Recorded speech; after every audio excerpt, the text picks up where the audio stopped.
mi nombre es Javier González. Durante la última década, había levantado mi propio estudio de arquitectura partiendo de la absoluta nada, dedicando noches enteras a diseñar edificios comerciales sostenibles que, con el tiempo, me valieron 3 premios nacionales en España. Mi éxito no era fruto del azar, sino de una obsesión casi enfermiza por los detalles.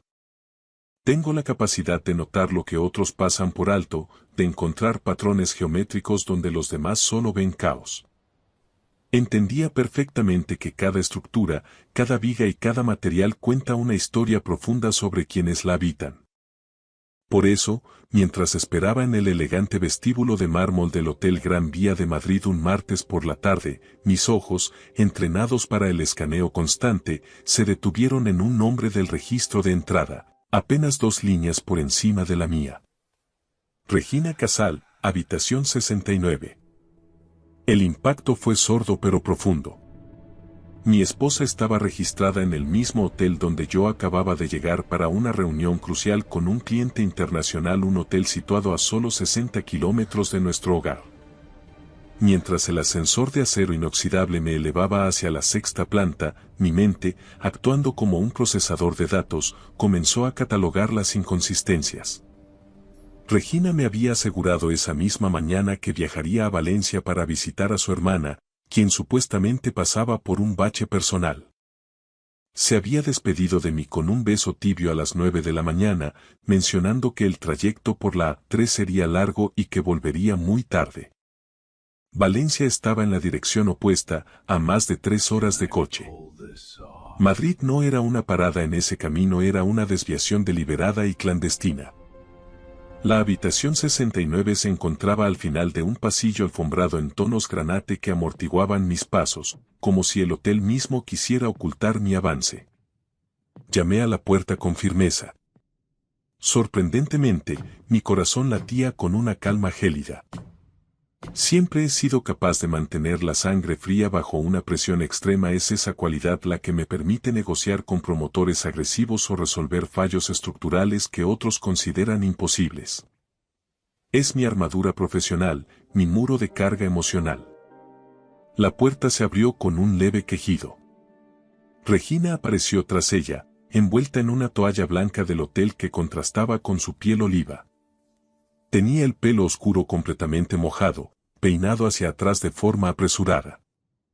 Durante unos segundos que parecieron expandirse en el tiempo, el silencio fue absoluto, roto solo por el murmullo lejano del tráfico madrileño.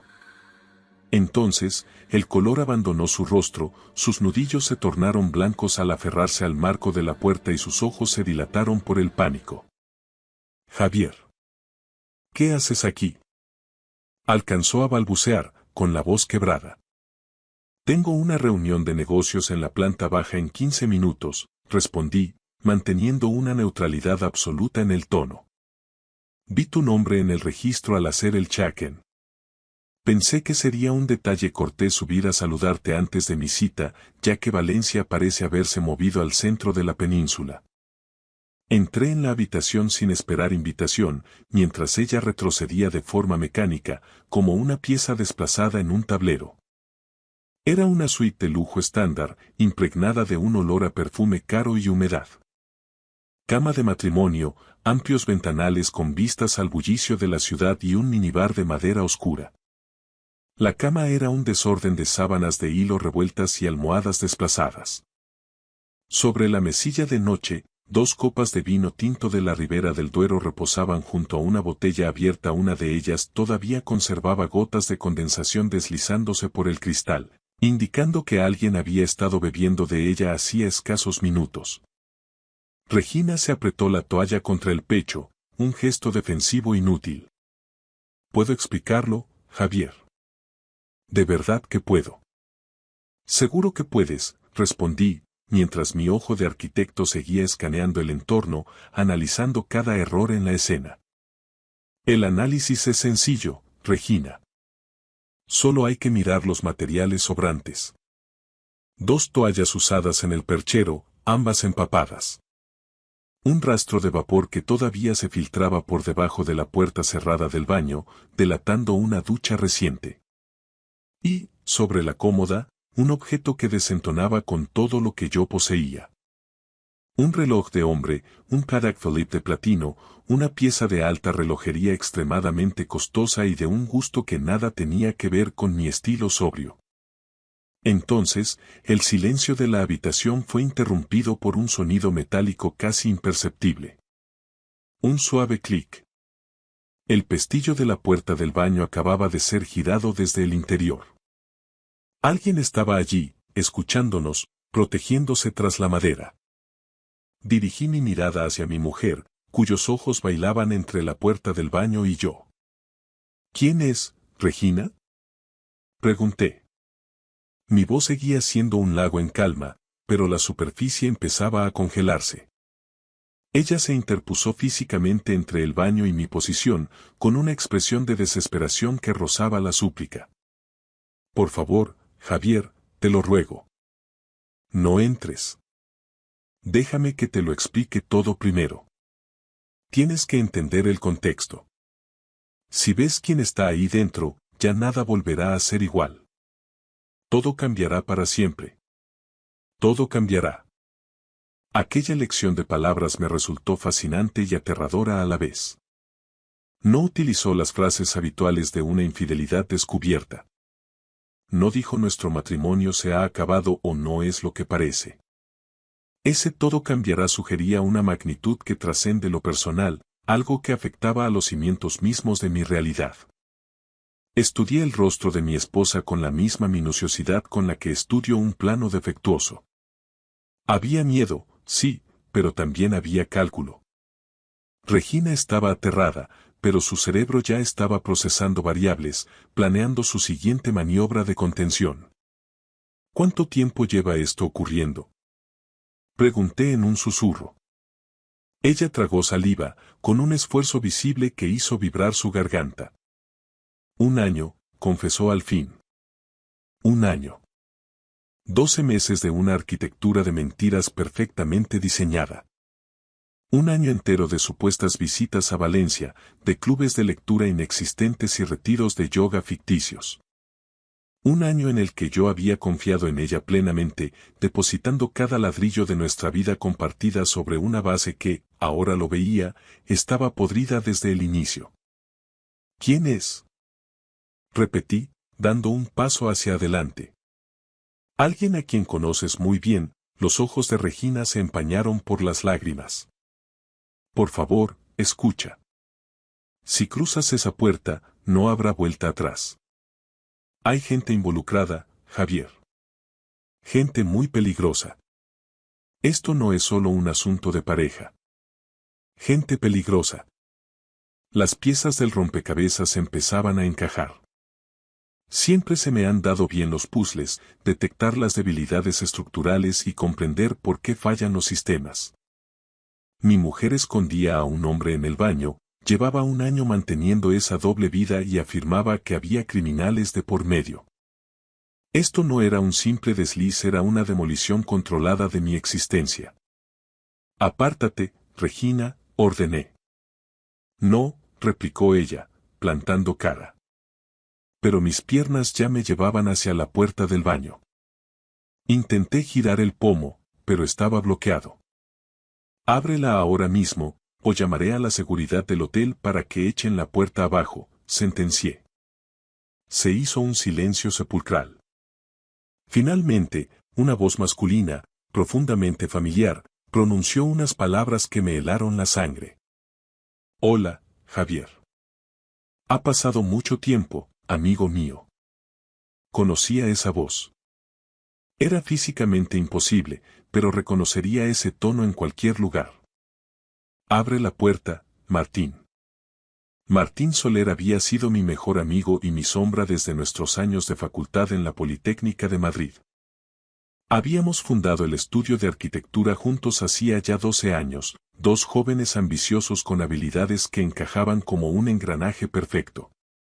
Yo era el cerebro creativo, mientras que él era el genio de las finanzas y las relaciones públicas. Juntos habíamos levantado un negocio sólido que estaba alcanzando un éxito internacional. Pero había un problema. Hacía exactamente 1 año, Martín Soler había muerto. Recordaba con una nitidez dolorosa aquel accidente en la carretera nacional hacia la sierra una noche de tormenta. El vehículo se había salido por un barranco y había estallado en llamas. El cuerpo estaba tan carbonizado que solo pudieron identificarlo por registros dentales. Fue un funeral de ataúd cerrado. Yo mismo pronuncié el panegírico, destrozado por la pérdida. Excepto que Martín no estaba muerto. No era una ceniza en una urna. Estaba escondido en el baño de un hotel en la Gran Vía, respirando, muy vivo. La cerradura chasqueó. La puerta se abrió con lentitud y allí apareció Martín Soler. Parecía más envejecido, con una barba descuidada y oscura, pero sus ojos eran los mismos. Sorpresa, dijo él, con una sonrisa débil que no ocultaba su terror. Me quedé allí plantado, guardando una distancia calculada, observando primero a Regina, que temblaba bajo su toalla, y luego a Martín. Mis ojos saltaban de uno a otro como si estuviera revisando las fisuras de un muro de carga a punto de colapsar.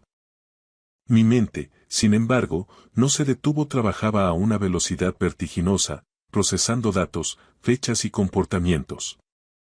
De repente, todas aquellas piezas sueltas que me habían inquietado durante los últimos meses, las llamadas cortadas, su excesivo interés por las pólizas de la empresa, su distanciamiento emocional, encajaban con una claridad tan diáfana que resultaba aterradora. Fingiste tu propia muerte, solté al fin. No era una pregunta, ni siquiera una acusación, era la constatación de un hecho estructural.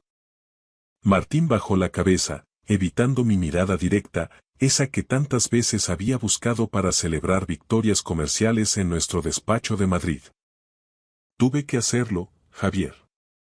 No me quedaba otra salida limpia, respondió con una voz que intentaba sonar a disculpa, pero que solo transmitía derrota. Me metí en un lodazal demasiado profundo con gente muy turbia aquí en España. Deudas de juego que se me escaparon de las manos en timbas privadas de La Moraleja.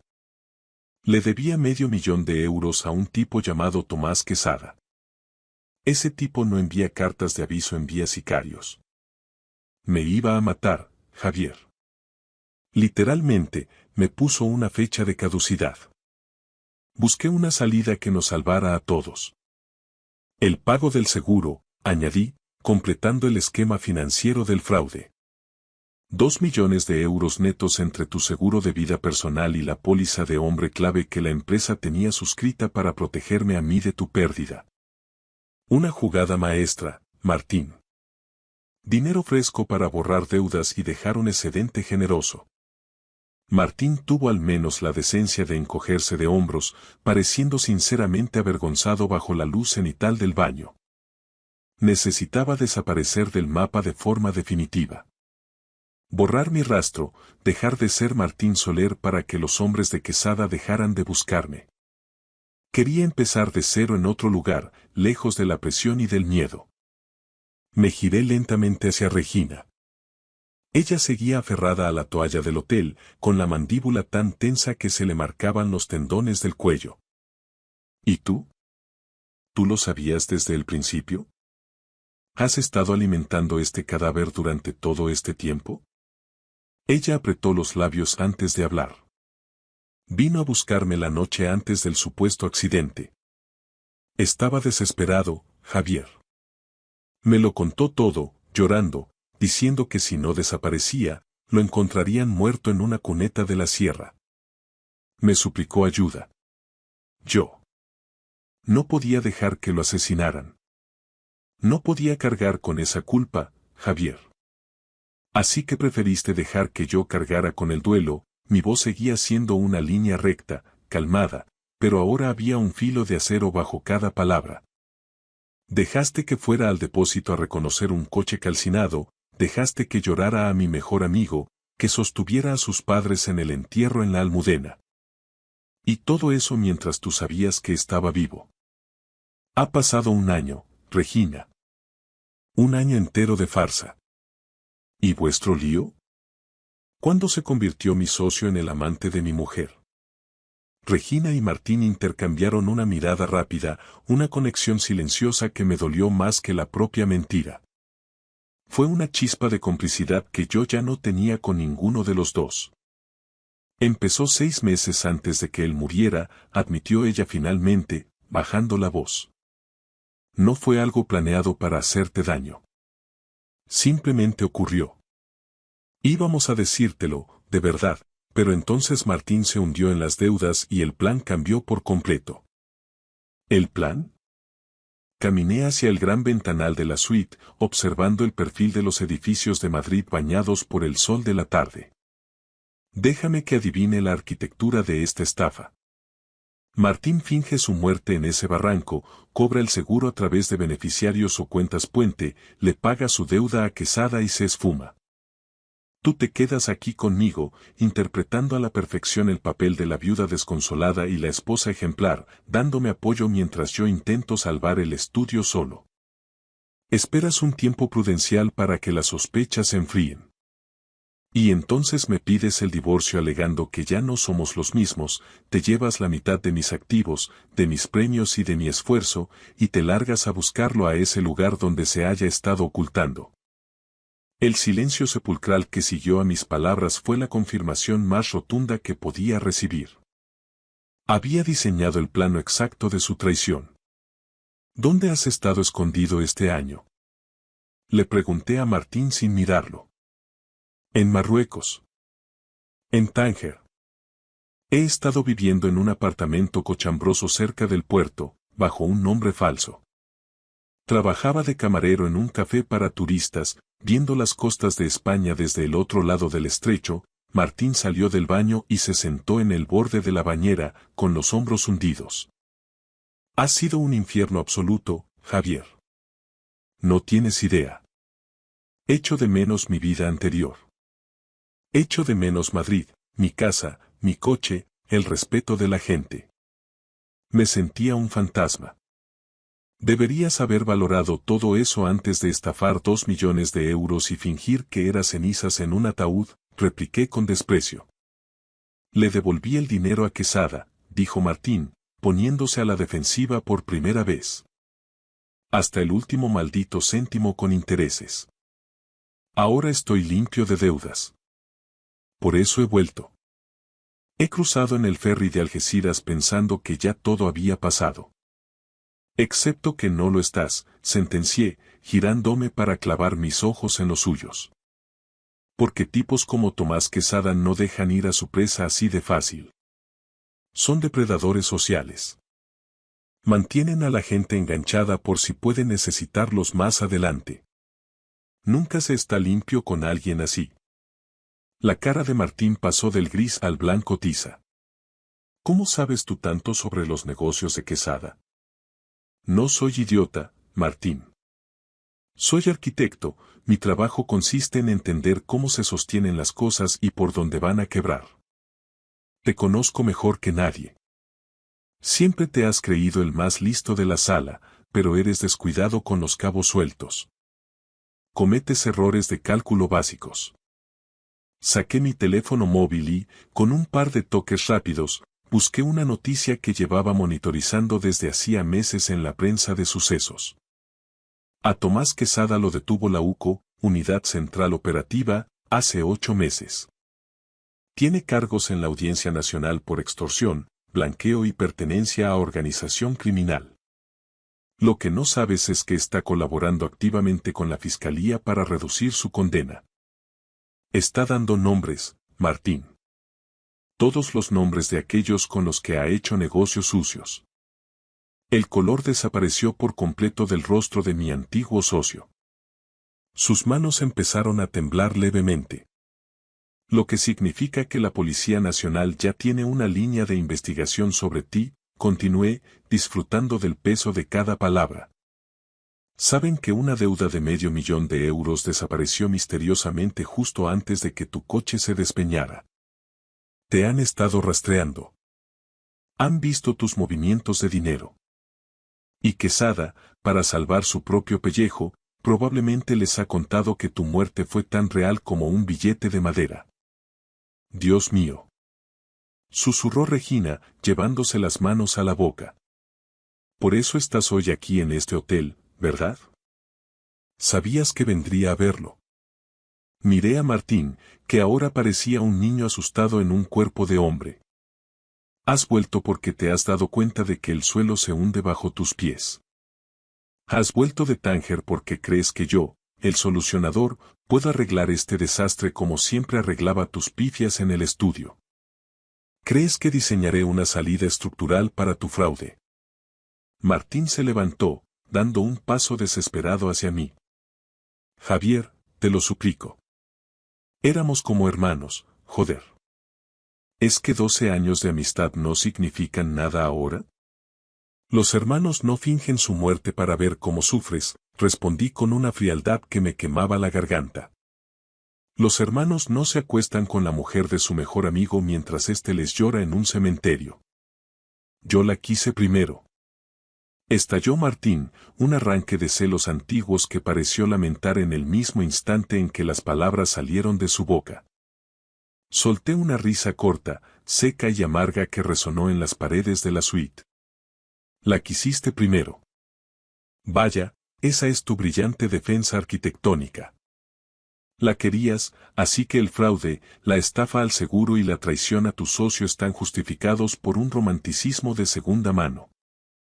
Me giré hacia Regina con una curiosidad clínica. ¿Y tú? ¿Lo querías a él de verdad o solo era el vehículo para llevarte el dinero del seguro? Ella me sostuvo la mirada con una dureza que nunca antes le había visto. En ese momento, la máscara de esposa perfecta terminó de romperse. Por ambas cosas, Javier, dijo con una sinceridad brutal. Lo quería a él, a su energía, a su caos. Pero también sabía que quedarme contigo era la opción inteligente. Contigo tenía seguridad, estabilidad y un estatus. Martín siempre fue un temerario, un desastre andante, pero pensé que podía tenerlo todo. La solidez de una vida contigo y la pasión clandestina con él. Al menos ahora las cartas estaban sobre la mesa. El plano estaba completo. Bien, asentí despacio, ajustándome la chaqueta. Esto es lo que va a suceder a continuación. Voy a salir de esta habitación ahora mismo. Me voy a mi reunión de negocios en la planta baja, porque mi vida y mi trabajo continúan. Vosotros dos os vais a quedar aquí sentados, encerrados, pensando muy seriamente en cada una de vuestras decisiones. Y luego, en exactamente 2 horas, regresaré y tendremos una conversación definitiva sobre cómo termina este edificio que habéis construido. ¿Qué? ¿Qué vas a hacer exactamente? Preguntó Regina, y por primera vez el miedo real asomó en su voz. Voy a decidir si llamo a la policía para informar de que Martín Soler ha resucitado milagrosamente para confesar un fraude masivo, o si simplemente me aparto y dejo que os hundáis vosotros solitos en el fango que habéis creado. 2 horas, ni un minuto más. Caminé hacia la puerta con paso firme. Justo antes de salir, me detuve y añadí sin mirar atrás. Ah, y Regina. Ve haciendo las maletas. Pase lo que pase en 2 horas, no vas a volver a poner un pie en nuestra casa. Jamás. Mi reunión con el cliente resultó ser extrañamente productiva, a pesar del rugido de pensamientos que sacudía las paredes de mi mente. Como arquitecto, me he especializado en la compartimentación de estructuras. Soy un experto en enfocarme con precisión quirúrgica en la tarea inmediata mientras mi subconsciente, en un segundo plano, trabaja en resolver problemas de una envergadura mucho mayor. El cliente buscaba un complejo de oficinas de vanguardia que no solo fuera sostenible desde el punto de vista medioambiental, sino también estéticamente audaz, un edificio que desafiara la gravedad y las convenciones. Esbocé ideas preliminares en mi cuaderno, discutí plazos de entrega y negocié términos contractuales complejos. Todo ello mientras mi cerebro procesaba las brutales implicaciones de lo que acababa de descubrir en la planta de arriba. Martín estaba vivo. Regina me había estado mintiendo sistemáticamente durante un año completo. Habían orquestado el cobro fraudulento de un seguro de vida y me habían traicionado de la forma más íntima y profesional posible. Pero, por encima de todo, habían cometido errores técnicos. Y si algo sé hacer bien, es explotar las debilidades estructurales de cualquier construcción, sea de hormigón o de mentiras. Al terminar la reunión, bajé al bar del hotel, un espacio de luz tenue y madera oscura, y pedí un whisky solo. Saqué mi teléfono personal y realicé una llamada que no figuraba en mi agenda habitual. Claudio Alarcón, respondió una voz ronca al otro lado, con ese tono de quien ha visto demasiado en las alcantarillas del estado. Claudio era un investigador privado de élite, un exinspector de la Policía Nacional al que ya había recurrido en el pasado para verificar la solvencia de contratistas dudosos. Era minucioso, implacable y, sobre todo, extremadamente discreto. Claudio, soy Javier González, dije, bajando la voz. Necesito información de inteligencia y la necesito para ayer. ¿Qué tipo de escombros estamos buscando esta vez, Javier? Quiero todo lo que puedas extraer sobre la cooperación de Tomás Quesada con la Fiscalía. Específicamente, cualquier mención a un tal Martín Soler. Necesito confirmar si hay una búsqueda activa por parte de la UCO, si es un objetivo prioritario o si simplemente es un cabo suelto en su confesión tras la última redada. Eso es material sensible de una investigación de la Audiencia Nacional, Javier. Entrar ahí tiene un riesgo alto. Tienes tus contactos en el complejo de Canillas, Claudio. Úsalas. Te pagaré el triple de tu tarifa habitual por la urgencia. Hubo un silencio tenso, solo interrumpido por el sonido de unos dedos tecleando al otro lado. Dame 2 horas. Te enviaré un informe cifrado. Colgué e hice una segunda llamada, esta vez a mi abogado personal, Alejandro Belmonte. Alejandro, necesito que rescates de inmediato los archivos de la póliza de seguro vinculada al fallecimiento de Martín Soler. Quiero cada cláusula. Y necesito que compruebes los plazos de prescripción y las penas criminales para el fraude al seguro en el Código Penal español cuando hay un fallecimiento simulado. Javier, ¿de qué hablas? Ese caso se cerró hace meses. ¿Qué está pasando? Consígueme esos datos, Alejandro. Y empieza a redactar los trámites para un divorcio contencioso por causa grave. Te daré los detalles técnicos en cuanto nos veamos. Mi tercera llamada fue para mi contable jefe, Sergio Barrios. Un hombre que vive por y para los números. Sergio, necesito una auditoría forense completa de las finanzas de la empresa centrada en el último año, pero retrotrayéndonos a los meses previos a la desaparición de Martín. Quiero saber si hubo fugas de capital a cuentas en el extranjero o cualquier irregularidad camuflada como gastos operativos. Eso es un trabajo de semanas, Javier. No puedo hacerlo en una tarde. Tienes hasta mañana a primera hora. Usa a todo tu equipo si es necesario. No me importa el coste. Colgué y terminé mi whisky de un trago. Estaba armando un caso sólido, reuniendo la munición necesaria para el asalto final. Para cuando volviera a cruzar el umbral de la habitación 69, sabría exactamente hasta dónde llegaba la profundidad de la traición de Martín y Regina y de qué palancas de control disponía para demoler sus planes. Exactamente 2 horas después, volví a llamar a la puerta. Regina abrió de inmediato. Ya se había vestido, pero su rostro estaba hinchado de tanto llorar. Martín seguía sentado en el borde de la cama, con los hombros hundidos, recordándome a un animal acorralado. Me senté con parsimonia en la silla del escritorio, saqué mi móvil y empecé a leer mis notas con la frialdad de quien lee un informe de daños. La cooperación de Tomás Quesada con la UCO ha sido devastadora, empecé a decir. Ha entregado una lista de 12 personas clave que le ayudaban a blanquear capital o le debían grandes sumas. Martín Soler, tú eres el número 7 de esa lista. Hay una orden de búsqueda y captura activa contra ti, emitida hace 6 meses por la Audiencia Nacional.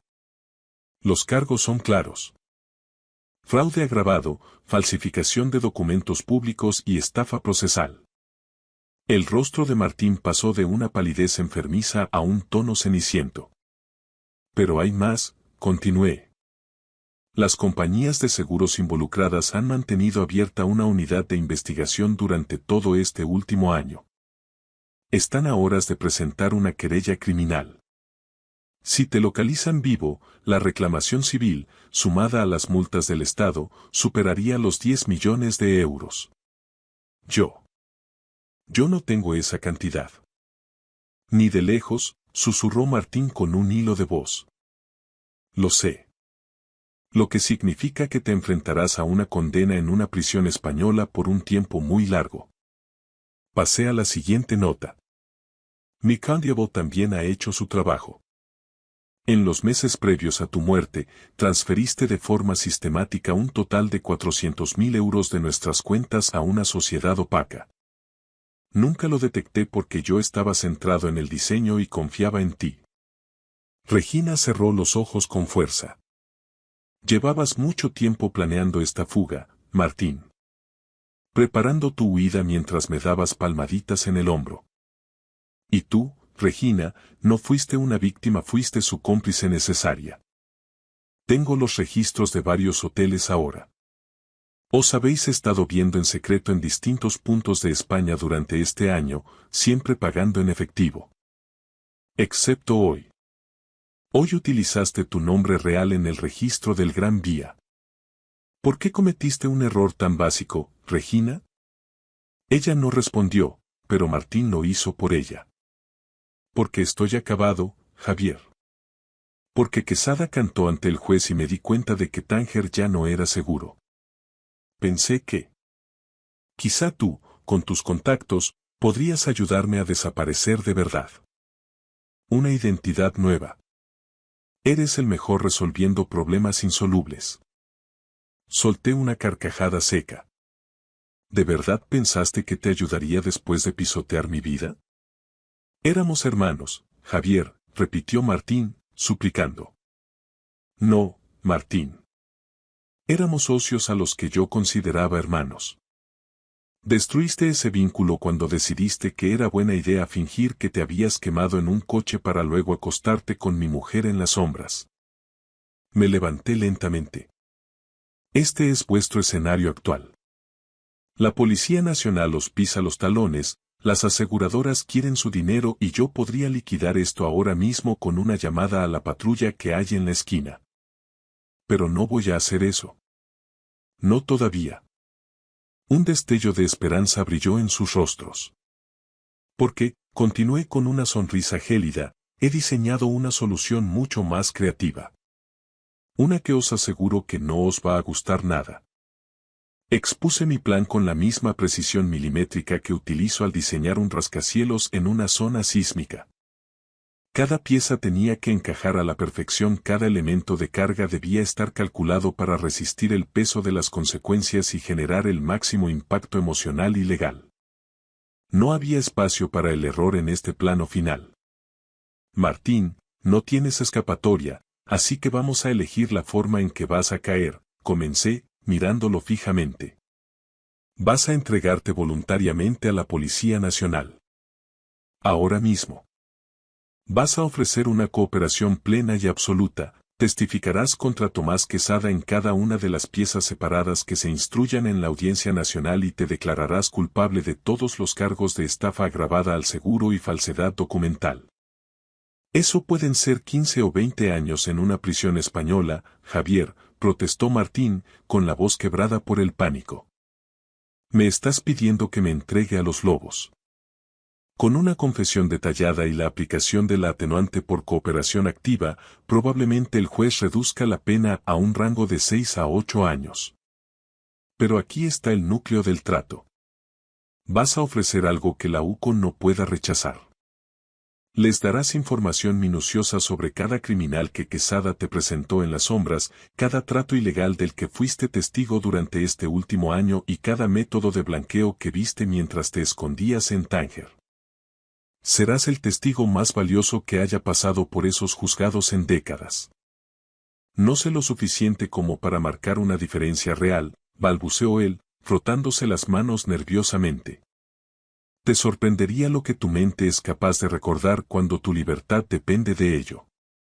Has pasado un año huyendo, cuidándote las espaldas y moviéndote por los márgenes de la red de Quesada entre Marruecos y España. Has visto nombres de testaferros, lugares de encuentro y la logística de sus operaciones. Vas a recordarlo todo, hasta el último detalle, y se lo vas a entregar en bandeja de plata a los inspectores de la brigada financiera. Me giré entonces hacia Regina, que me observaba como si fuera un extraño que acabara de entrar en su vida. En cuanto a ti, Regina, vas a firmar el divorcio de forma inmediata y discreta ante mi abogado, Alejandro Belmonte. Sin solicitudes de pensión, sin peleas por las acciones del estudio, sin dramas mediáticos. Te quedarás únicamente con lo que hay actualmente en tus cuentas personales. Yo me quedo con absolutamente todo lo demás, desde el chalet hasta el patrimonio de la empresa. Además, vas a redactar y firmar una confesión completa sobre tu papel en la falsa muerte de Martín y tu complicidad para ocultar su paradero durante este año. Esa confesión quedará bajo sello, a menos que decidas causar algún tipo de problema legal en el futuro. ¿Y luego qué? ¿Qué se supone que haré yo? Preguntó Regina con una voz pequeña, casi inaudible. Luego, desapareces de mi vida. No me contactes, no intentes hablar con nuestros amigos comunes, no busques una rendija para volver a mi realidad. ¿Dices que quieres a Martín? Bien, podrás demostrarlo visitándolo en Soto del Real o en Estremera durante la próxima década. Después de eso, si todavía queda algo entre vosotros, podéis intentar vuestro felices para siempre en algún rincón olvidado de la costa, muy lejos de Madrid. Martín sacudió la cabeza, hundido en la miseria de su propia creación. ¿Por qué demonios iba a aceptar esto? Me estás pidiendo que firme la destrucción de mi vida paso a paso. Tu vida ya está destruida, Martín. Tú mismo pusiste los explosivos en los cimientos hace un año, dije con una frialdad absoluta. Lo que te ofrezco no es un castigo, es un camino de salida controlado. Un camino que termina contigo vivo y finalmente libre de la sombra de Quesada, en lugar de pasar décadas huyendo para acabar muerto en una cuneta cuando sus sicarios te localicen.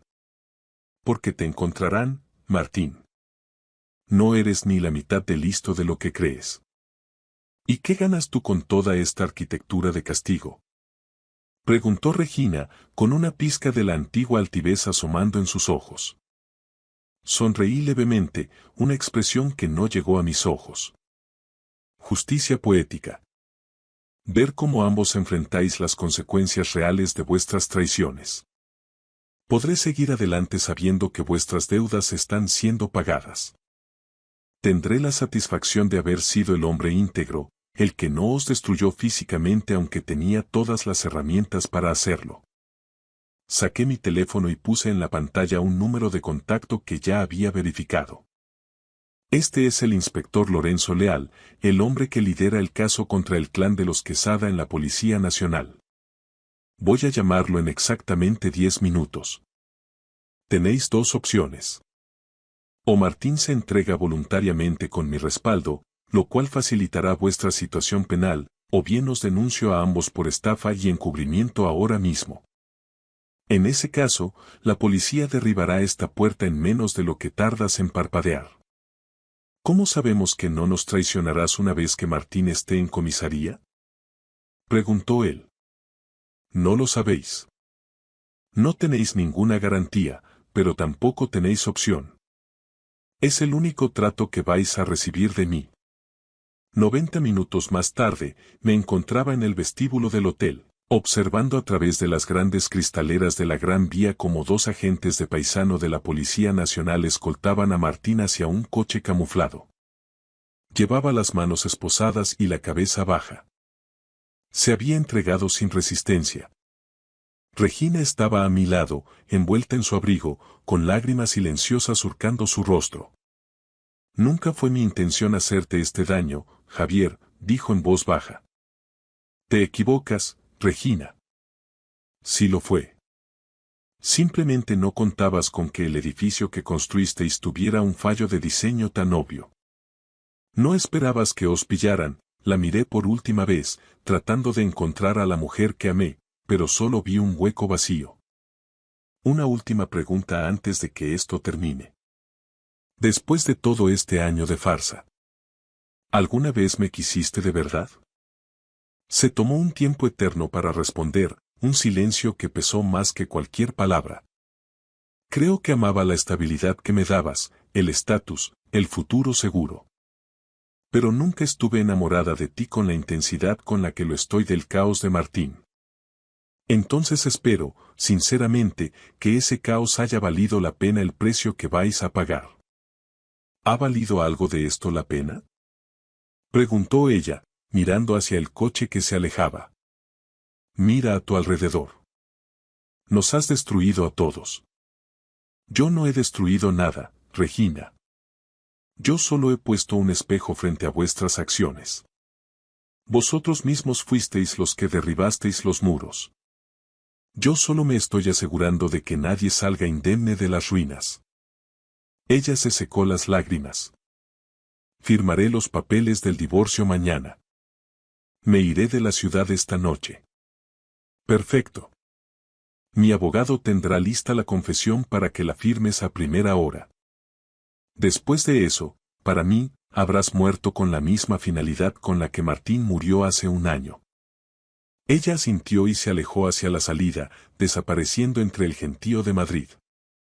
Me quedé allí un largo rato, mirando las luces de la ciudad. Sentía un vacío inmenso, pero también una paz extraña. La traición dolía, pero lo había gestionado con método, sin convertirme en el villano. 6 meses después, me encontraba frente al pleno del ayuntamiento, presentando los planos del centro cultural que redefiniría el horizonte de la capital. Mi estudio había crecido y mi reputación era impecable. El divorcio era definitivo. Regina se había marchado a una ciudad de la costa para intentar empezar de cero, y Martín cumplía su condena en una prisión madrileña gracias a su exhaustiva cooperación con la Audiencia Nacional. Se la habían reducido a 7 años. Había empezado a salir con alguien nuevo, con cautela pero con honestidad. Durante un descanso de la presentación, mi móvil vibró con un mensaje. Siento sinceramente todo lo que pasó hace un año. A veces me pregunto si pudimos hacerlo de otra manera. Era Regina. Borré el mensaje al instante. Algunos puentes deben permanecer reducidos a cenizas. El ayuntamiento aprobó mi proyecto por unanimidad. Al salir bajo el sol de Madrid, me sentí genuinamente feliz. El hombre que llamó a la puerta 69 hace meses era un ingenuo. El hombre que caminaba hoy sabía que la confianza es un material de construcción escaso y que la mejor venganza es simplemente vivir bien. Había perdido a mi mujer y a mi mejor amigo, pero había recuperado mis propios cimientos. Y eso, al final, era lo que mantenía la estructura en pie. Gracias por escuchar mi historia hasta el final. Si resonó contigo, dale like, escribe en los comentarios qué fue lo que más te tocó y no olvides decir de dónde eres. Suscríbete al canal, vienen muchas más historias. Mi nombre es Miguel Ruiz. Durante un cuarto de siglo, mis botas han levantado el polvo asfixiante de las llanuras de Castilla, mis manos se han agrietado bajo el sol de justicia que castiga estas tierras y mis huesos han buscado el calor de una manta en las noches gélidas de un pajar olvidado. Cargo conmigo heridas que el tiempo no ha sabido cicatrizar, marcas invisibles que duelen más que cualquier golpe de azada. Hoy, mientras contemplo el horizonte desde la finca El Mirador, esa explotación agrícola que mis abuelos defendieron con uñas y dientes y que hoy descansa sobre mis hombros, siento la necesidad de volcar mi historia. No lo hago por soberbia ni por buscar lástima, sino para que los recuerdos no se los lleve el viento, para entender de qué madera estoy hecho y por qué, a pesar de los temporales, sigo aferrado a este suelo que un día intentó tragarme. Nací en un rincón perdido de la provincia de Toledo, un lugar donde el tiempo parece detenerse frente a la inmensidad de los campos de cereal. Aquí, el paisaje es un mar de espigas que se pierde en el horizonte, y el aire siempre trae consigo ese aroma inconfundible a pasto seco y tierra arcillosa, especialmente cuando la lluvia de primavera amenaza con llegar. El mirador no era solo una propiedad de mis abuelos para mí, era el universo entero. Entre sus lindes aprendí a leer los surcos, a distinguir el momento exacto para la siembra y a entender ese murmullo casi sagrado que emana de la tierra cuando se siente cuidada. Sin embargo, mi infancia no fue solo un juego entre trigales o el eco de las historias de mi abuelo sobre las siegas de antaño. Estuvo marcada por silencios espesos, por ausencias que pesaban más que el plomo. Mi madre, Mónica, era el alma de la casa. Tenía una voz dulce y una sonrisa que parecía templar el aire de la cocina. Mientras preparaba el guiso, solía cantar coplas antiguas que se filtraban por las ventanas y se mezclaban con el silbido de la brisa. Aún cierro los ojos y me veo de niño, sentado en una banqueta de madera a su lado, escuchándola hablar con pasión sobre la rotación de los cultivos, cómo seleccionar el mejor grano para la siguiente temporada o cómo tratar al ganado con la dignidad que merece. Escucha bien, Miguel, me decía siempre, acariciándome la frente, la tierra tiene memoria y tiene alma. Si la tratas con respeto, ella te devolverá el sudor multiplicado por 10, pero si la traicionas, se volverá estéril como el rencor. Aquellas palabras, dichas en la penumbra de nuestra cocina, se convirtieron en mi primer mandamiento. Pero la felicidad en estas tierras suele ser tan breve como el rocío. Cuando cumplí 10 años, un invierno negro se llevó a mi madre tras una enfermedad que la consumió en apenas semanas. El día que se fue, el cielo de Toledo se tiñó de un gris plomizo, como si las nubes también quisieran guardar luto. Mi padre, Pablo Ruiz, permanecía junto a su lecho, sosteniendo su mano marchita con una mirada que no reflejaba dolor, sino un vacío absoluto. No hubo lágrimas, no hubo consuelo, se quedó allí, rígido como una estatua de sal. Yo, desgarrado por el pánico, me aferraba a ella suplicando un milagro.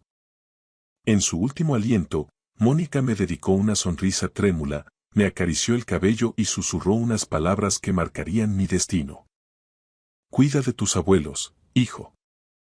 No permitas que nadie te arrebate esta tierra. Prométemelo. Aquel fue su testamento y mi condena. Tras el entierro, mi padre se transformó en un extraño.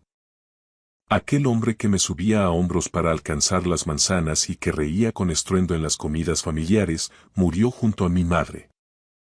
Se volvió huraño, distante, un fantasma que deambulaba por la casa con el aliento agrio por el orujo y los ojos empañados por un resentimiento que yo no alcanzaba a comprender. Empezó a ausentarse durante días, dejándome solo en una casa que de repente me quedaba demasiado grande. Cuando regresaba, apenas me miraba, yo ya no era su hijo, sino un recordatorio viviente de lo que había perdido. Un mediodía de calor sofocante, cuando yo tenía 11 años, me llamó al patio. Me miró con una mezcla de cansancio y desidia antes de soltar la sentencia. Miguel, recoge tus cosas. Te vas a vivir a El Mirador con tus abuelos. Yo ya no tengo fuerzas para cargar contigo. No hubo abrazos, ni promesas de visita. Me quedé allí, petrificado, apretando contra mi pecho la mochila de lona que mi madre me había cosido, mientras veía cómo él se daba la vuelta y se alejaba sin mirar atrás. En aquel momento no lloré, la conmoción era tan profunda que el dolor tardó días en encontrar la salida. Llegar a El Mirador fue como encontrar un oasis en mitad del desierto. La finca se erigía sobre una loma suave, custodiada por encinas centenarias que parecían vigilar el paso de los siglos. La casa familiar, de piedra ruda y muros gruesos para aguantar los rigores de Castilla, me recibió con su porche cubierto de flores silvestres y aquel viejo balancín que siempre crujía con el viento solano. Mi abuelo Rodrigo, un hombre de piel curtida y manos callosas, me rodeó con un abrazo que olía a campo y a tabaco de liar. Mi abuela Virginia, con su mirada viva y esa voz que era puro bálsamo, me tomó de la mano para llevarme al interior, donde el aroma a bizcocho de limón recién salido del horno inundaba cada rincón. No llores, Pequeño, me dijo con firmeza, esta es tu herencia, tu hogar y aquí nadie va a dejarte solo. Los años siguientes fueron los más formativos de mi vida. Rodrigo se convirtió en mi maestro y en mi sombra. Me enseñó que ser agricultor no es solo un oficio, sino una forma de entender la vida. Me llevaba a las tierras al alba para enseñarme a leer el cielo, a reconocer cuando el suelo necesitaba descanso y a saber cuando el ganado requería un refuerzo de forraje antes de que el frío apretara. Me hablaba de las sequías históricas, de cómo la familia se turnaba para regar a mano en las noches de insomnio y de la alegría compartida de las siegas, cuando el pueblo entero se convertía en una sola familia. A través de su voz, comprendí que el mirador no era una simple parcela de tierra, sino un legado de sudor y sangre que definía quiénes éramos. Por su parte, mi abuela Virginia me enseñó la otra cara de la moneda: la paciencia y la resiliencia. Sentado a sus pies mientras ella hacía ganchillo en su sillón de orejas, me contaba historias de mi madre de joven, de cómo trabajaban el huerto juntas y de la pasión que Mónica sentía por estas hectáreas. Tu madre llevaba el campo en las venas, Miguel. Ahora esa sangre corre por las tuyas, y es tu deber que siga fluyendo, me recordaba. Aquellas palabras me otorgaban un propósito, pero también una carga de responsabilidad que a veces me quitaba el sueño. No todo era idílico. Muchas noches, tumbado bajo el techo de vigas de madera, pensaba en mi padre. Sus visitas eran escasas, breves y cargadas de una tensión eléctrica. Venía, hacía 4 preguntas por compromiso y se marchaba antes de que terminara el café. Una tarde, muerto de curiosidad y dolor, me atreví a preguntarle: «Papá, ¿por qué no te quedas aquí?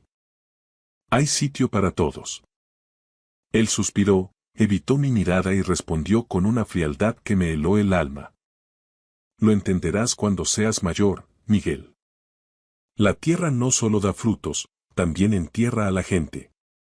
Aquella espina de abandono se clavó hondo en mi pecho, creciendo conmigo mientras me hacía hombre. A pesar de todo, el mirador fue mi salvación. Aprendí a montar a caballo, a reparar cercas que el invierno había vencido y a predecir la tormenta solo por el cambio de color en las nubes sobre los montes de Toledo. En los veranos, bajo la sombra protectora de la gran encina, bebíamos la limonada que mi abuela enfriaba en el pozo mientras veíamos morir el sol sobre los campos de alfalfa. «Todo esto será tuyo, Miguel», decía el abuelo con solemnidad, «pero recuerda. La tierra solo te pertenece si eres capaz de amarla más que a ti mismo». Esa pasión se convirtió en mi motor. Empecé a devorar libros de agronomía, a interesarme por los avances técnicos que veía en los pocos programas agrícolas de la televisión y a soñar con transformar el mirador en una explotación de vanguardia, donde la sabiduría de mis ancestros se diera la mano con la tecnología del siglo XXI. No podía imaginar entonces que mi mayor batalla no sería contra las plagas o la falta de lluvia, sino contra mi propio apellido. A los 15 años, ya sentía que la tormenta se estaba gestando en el horizonte, una tempestad que traería de vuelta a mi padre y con él, un torbellino de decisiones imposibles entre la lealtad familiar y la promesa sagrada que le hice a esta tierra. Pero eso es algo que el tiempo, siempre implacable, se encargaría de revelar. Por ahora, me basta con recordar el calor de aquel hogar y el susurro de mi madre, que aún hoy parece guiar mis pasos entre los surcos. Aquellos fueron mis cimientos, la memoria que me mantiene en pie frente a lo que está por venir.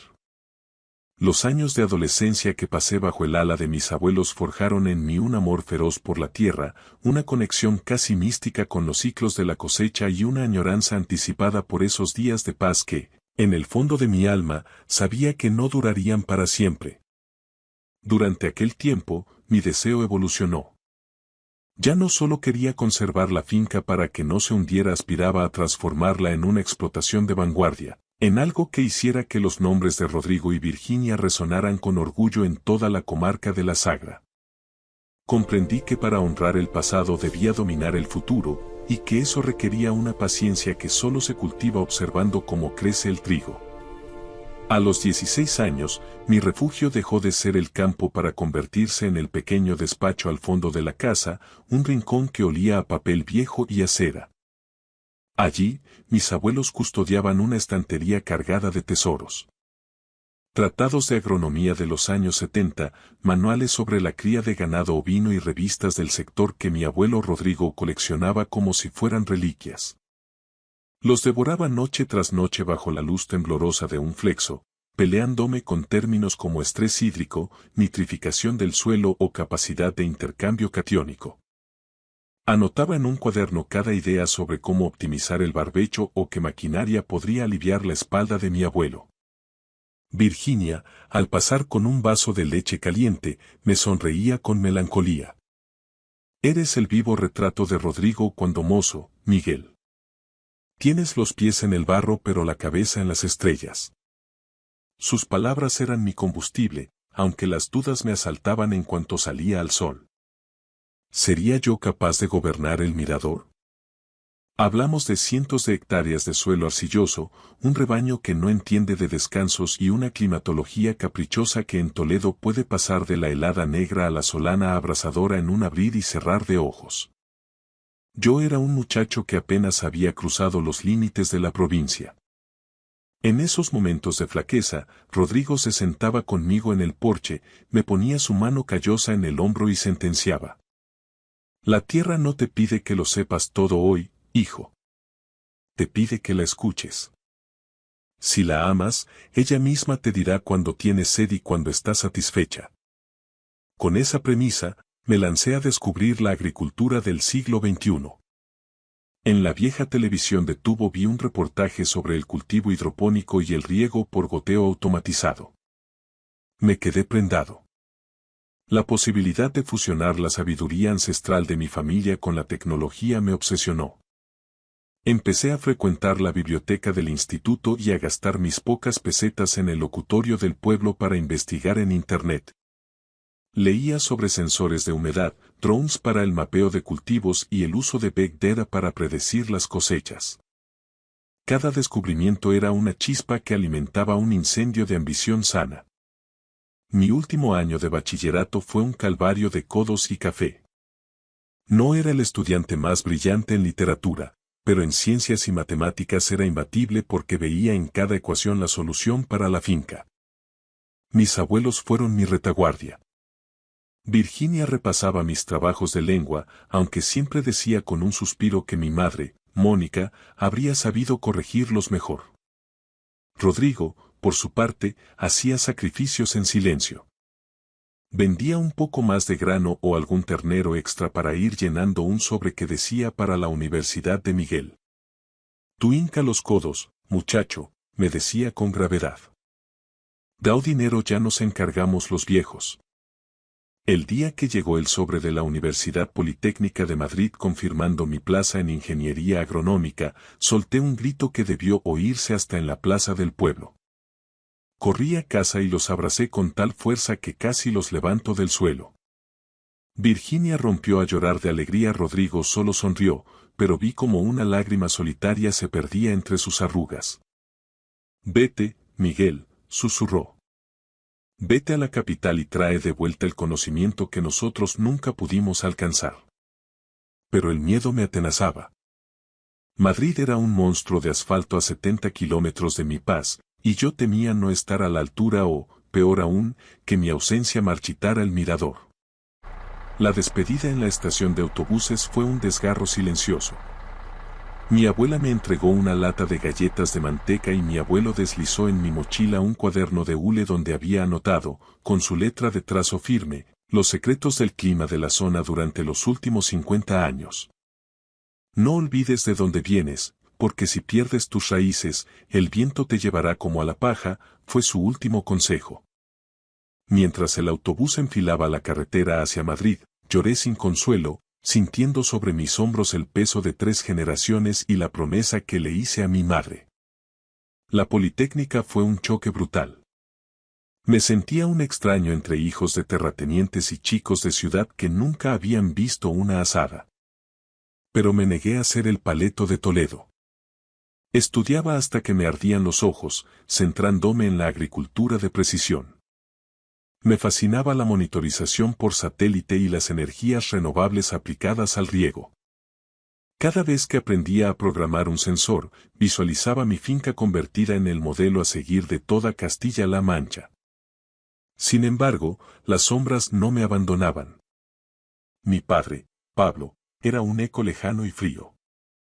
Llamaba 1 o 2 veces al año, siempre con una voz pastosa y distante, haciendo preguntas banales que denotaban su total desinterés por mi vida o por la de sus padres. La brecha entre nosotros era ya un abismo insalvable, pero en un rincón infantil de mi alma, aún deseaba que algún día me mirara con el orgullo con el que Rodrigo me miraba al partir. Todo se truncó una tarde de enero, bajo un cielo madrileño gris y hostil. Estaba en el laboratorio calculando caudales cuando el teléfono vibró. La voz de mi abuela Virginia era un hilo roto que apenas podía sostenerse.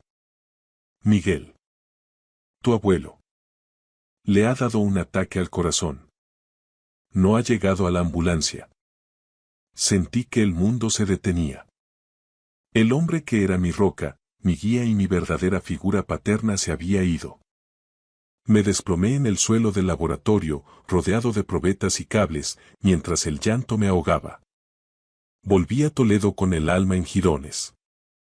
El viaje fue un desfile de recuerdos.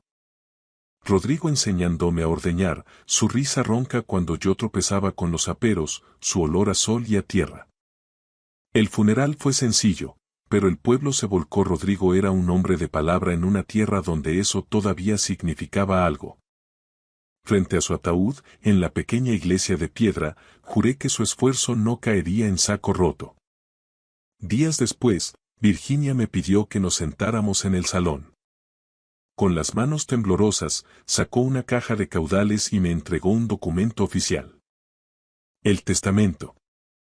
Al leerlo, el corazón me dio un vuelco. Rodrigo había dispuesto de su herencia con una claridad meridiana. La finca El Mirador, los derechos de la PAC, el ganado y cada metro cuadrado de tierra pasaban a ser de mi propiedad absoluta. Había dejado a mi padre solo la legítima estricta, lo mínimo que obliga la ley española, alegando su desapego y falta de cuidado hacia la explotación. Toda la responsabilidad recaía sobre un joven de 19 años. ¿Por qué, abuela? Pregunté con la voz quebrada. ¿Por qué saltarse a mi padre? Porque tú eres el que tiene la tierra en el corazón, Miguel. Tu padre hace mucho que vendió su alma a otros demonios. Rodrigo sabía que en tus manos el mirador seguiría vivo. En las suyas, sería solo dinero para malgastar. Pero la noticia del testamento fue la mecha de una bomba. Pablo apareció en la finca 3 días después. Bajó de su furgoneta dando un portazo, con el rostro desencajado y el tufo a alcohol precediéndole. «Esto es un robo», gritó, estampando la copia del testamento contra la mesa de la cocina. ¿Cómo se le ocurre a ese viejo dejarle todo a un niñato que ni siquiera se ha afeitado todavía? Yo soy el heredero legítimo. El miedo me paralizó, pero Virginia se levantó con una dignidad que me dejó sin aliento. Tú abandonaste esta casa y a tu hijo, Pablo. Tu padre te dio 1000 oportunidades y las tiraste todas por la borda. El mirador no se toca. Mi padre me clavó una mirada cargada de un odio puro, un resentimiento que parecía haber estado macerando durante años. Te crees muy listo con tus libros de Madrid, ¿verdad, Miguelito? Me espetó, señalándome con un dedo tembloroso. ¿Crees que puedes quedarte con lo que es mío por derecho de sangre? Pero te advierto una cosa. Voy a impugnar este papel hasta que te quedes sin una peseta. Esta tierra me pertenece y no voy a parar hasta que te vea suplicando en la calle. Se dio la vuelta y se marchó dejando una nube de polvo y una amenaza que pesaba más que cualquier tormenta que hubiera azotado Castilla. Me quedé allí, mirando mis manos, preguntándome si realmente era lo suficientemente fuerte para defender el legado de mis abuelos frente a mi propia sangre. Tras el entierro de mi abuelo Rodrigo, la vida en el mirador se convirtió en un ejercicio de resistencia. El duelo pesaba en el aire tanto como el polvo en los días de siega, pero no había tiempo para las lágrimas. El ganado seguía teniendo hambre y los campos no entendían de tristezas. Mi padre desapareció de escena durante un par de años, un respiro que aproveché para volcarme en los libros en Madrid. Pasaba la semana entre aulas y laboratorios, y cada viernes, sin falta, tomaba el autobús a Toledo para ponerme el mono de trabajo y deslomarme ayudando a la abuela Virginia. El agotamiento era crónico, pero la promesa que le hice a Rodrigo y el temor a que la finca decayera me servían de puntal. Sin embargo, la tregua terminó de forma abrupta. 2 años después, la tempestad regresó con un rostro que no esperaba. Pablo, mi padre, volvió a cruzar la cancela de la finca, pero esta vez traía escolta. Lo acompañaba una mujer llamada Lucía, que apenas superaba los 20 años y cuya mirada, afilada y ambiciosa, escaneaba la propiedad como quien taza un botín. Miguel, Lucía y yo nos hemos casado por lo civil, anunció mi padre con una frialdad que me revolvió las entrañas. Y como ahora somos un matrimonio legal, vamos a instalarnos en la casa principal. Es mi derecho como hijo y como esposo. Se me formó un nudo en la garganta. Mi abuela Virginia, cuya salud se marchitaba por momentos, intentó balbucear una protesta, pero mi padre la cortó en seco esgrimiendo el derecho de habitación y otros tecnicismos legales sobre el uso de la vivienda familiar. Por no martirizar más a mi abuela y evitar que su corazón fallara de nuevo por un disgusto, cometí el error de mi vida. Bajé la cabeza y les dejé entrar. Lucía no tardó ni una semana en desplegar su verdadera naturaleza.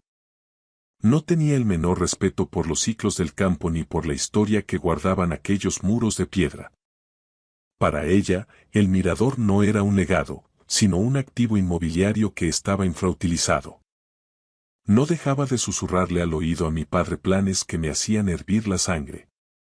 Pablo, esto es un desperdicio de terreno. Si logramos una recalificación de suelo, podríamos parcelar la zona de las encinas y construir una urbanización de chalets de lujo. El pueblo está creciendo y Madrid está a un paso. Sería una mina de oro, podríamos dejar este lodazal y vivir como señores en la capital. Yo me mantuve como un muro de contención. Como heredero universal de la nuda propiedad, según el testamento de mi abuelo, ninguna segregación de fincas ni venta podía realizarse sin mi consentimiento y firma. Aquello enfureció a Lucía, que inició una campaña de acoso y derribo. Empezó a quejarse de todo. Del olor a estiércol, del rugido de los tractores al amanecer y, sobre todo, de mi presencia. La tensión alcanzó su cenit cuando anunció que estaba embarazada. Ahora que vamos a traer un niño al mundo, necesitamos espacio y dignidad, soltó mi padre una tarde en el comedor, mientras evitaba mirarme a los ojos. Miguel, tú ya eres un ingeniero, tienes tu vida en Madrid.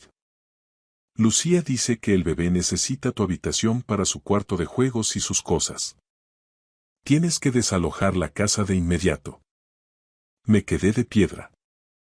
Mi propio padre me desahuciaba de la casa donde nací, la casa que mi abuelo me confió para proteger la estirpe.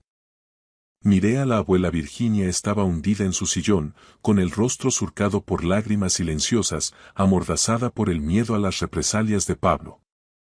Esta es mi casa, padre, respondí, intentando que no me temblara la voz. El abuelo Rodrigo me nombró heredero para que velara por la tierra y por la abuela. No voy a marcharme. Lucía saltó de la silla como si la hubieran pinchado, fingiendo un ataque de nervios de manual. ¿Lo ves, Pablo? Tu hijo es un egoísta, nos odia y desprecia a su futuro hermano. No puedo criar a un hijo bajo el mismo techo que este energúmeno. Mi padre, completamente anulado por la voluntad de su mujer, se levantó gritando. Fuera de aquí. Si tanto quieres la finca, vete a dormir con las bestias al pajar, pero no quiero volver a ver tu cara en esta casa. Y así, en un acto de humillación que aún hoy me escuece, terminé instalándome en el viejo cobertizo de herramientas, junto al establo. Acondicioné un rincón entre aperos y sacos de simiente. No había calefacción, solo una vieja estufa de butano que apenas templaba el aire, y el frío del suelo de piedra se me calaba hasta los huesos en las noches de invierno toledano. Pero desde allí, en la penumbra, podía vigilar mis cultivos y, lo más importante, colarme en la casa principal para cuidar a mi abuela cuando ellos salían al pueblo a malgastar el poco dinero que quedaba. Los meses pasaron como una pesadilla. Nació Hugo, el niño, y Lucía lo utilizó como un escudo humano para sus demandas. Exigió vender el ganado alegando que las moscas eran un foco de infección para el bebé. Presionaba a mi padre para que abandonara el mantenimiento de los cereales, queriendo demostrar que la explotación era deficitaria y que la única salida era la venta. Mi padre, abandonado al alcohol y a la desidia, dejó de trabajar. Se pasaba las horas discutiendo con los pocos jornaleros que aún nos guardaban lealtad, mientras las deudas empezaban a asomar por debajo de la puerta. El punto de no retorno llegó cuando recibí un soplo de un antiguo compañero de estudios que trabajaba en una notaría de Toledo. Habían intentado presentar un documento de compraventa de la parcela norte, la más valiosa por su acceso al pozo y al regadío, con una firma que pretendía ser la mía. Habían intentado falsificar mi identidad para trocear la herencia de mi abuelo. Fue entonces cuando comprendí que la paciencia se había agotado. Si seguía siendo un observador pasivo, el mirador moriría bajo el asfalto y la codicia. Me puse en contacto con un abogado de la Unión de Pequeños Agricultores, experto en derecho agrario y sucesiones. Miguel, la ley está de tu parte por el testamento, me advirtió con gravedad, pero ellos están dentro de la casa y hay un menor de edad por medio. Va a ser un proceso judicial largo, costoso y, sobre todo, va a ser una guerra fratricida que te va a destrozar por dentro. ¿Estás seguro? Apreté los puños, sintiendo el aroma de la tierra arcillosa que entraba por la rendija del pajar. Pensé en la sonrisa de mi madre, en las manos callosas de Rodrigo y en la dignidad herida de Virginia. Estoy seguro, sentencié. Por mi sangre y por mi tierra, no voy a dejar que destruyan lo que 3 generaciones tardaron un siglo en levantar. Que empiece la batalla. La atmósfera en la finca El Mirador se volvió irrespirable, una guerra de guerrillas donde el odio sustituyó al respeto. Mi padre y Lucía, acorralados por su propia codicia, dejaron de disimular. Intentaron quebrantar mi voluntad hostigándome en mi refugio del pajar. Cortaban el suministro eléctrico que llegaba de la casa principal, saboteaban los depósitos de gasoil de los tractores o bloqueaban los caminos de servidumbre con maquinaria vieja y oxidada para impedir mi paso. Pero cometieron un error de cálculo fatal. Pensaron que seguía siendo aquel niño desvalido que mi padre despachó con una mochila de lona. No comprendieron que frente a ellos tenían a un ingeniero agrónomo respaldado por la ley, con la legitimidad de la tierra en las venas y una voluntad forjada a fuego y escarcha. Inicié la ofensiva legal en los juzgados de Toledo. Presenté una demanda de desahucio por precario y una acción de protección del patrimonio, fundamentada en el testamento hológrafo de mi abuelo Rodrigo y en la evidente administración desleal de la propiedad. La batalla en los tribunales fue un calvario emocional. Vi a Lucía interpretar el papel de su vida, derramando lágrimas de cocodrilo ante el juez, alegando que yo era un monstruo que pretendía dejar a un lactante en la indigencia. Escuché a mi padre acusarme de mal hijo y de traicionar la sangre. Sin embargo, los hechos eran tercos y los documentos, implacables. Las pruebas periciales demostraron el abandono sistemático de la explotación, el impago de las cuotas del SEAS, Sistema Especial para Trabajadores Agrarios, y, lo que sentenció su destino, el informe caligráfico que confirmaba el burdo intento de falsificar mi firma para enajenar las parcelas de regadío. El magistrado dictó sentencia a mi favor. Se decretó el lanzamiento y se les concedió un plazo improrrogable de 60 días para desalojar la vivienda. El día que cruzaron la cancela por última vez, el aire se sintió más limpio, aunque el sabor fuera agridulce. Observé desde la distancia cómo mi padre cargaba sus escasas pertenencias en la furgoneta, tenía la mirada perdida en el suelo y los hombros hundidos bajo el peso de una derrota que él mismo se había buscado.